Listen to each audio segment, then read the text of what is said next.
only point that I want to make today to this really special gathering is that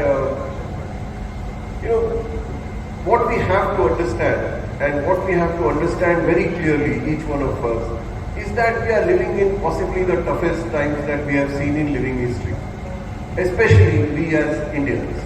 The world itself is in bad shape, but in India we are really facing a great deal of turmoil of every kind, social, political, religious, every which way, and in which the small groups of people who contribute to India's diversity are facing the greatest trouble and the greatest problem. There is no denying it, there is no beating around the bush on this issue.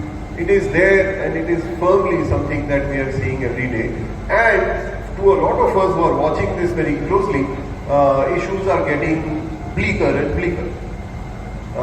And therefore, the question is that in such a bleak atmosphere, in such difficult circumstances, what is it that we need to do?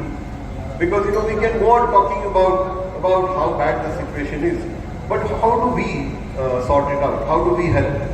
And in this, and I'm talking to a bunch of the elite, educated, conscious, conscientious and sensitive people in this city. I know most of you who are sitting here, and I can guarantee that each adjective I have used applies to almost everybody in this room.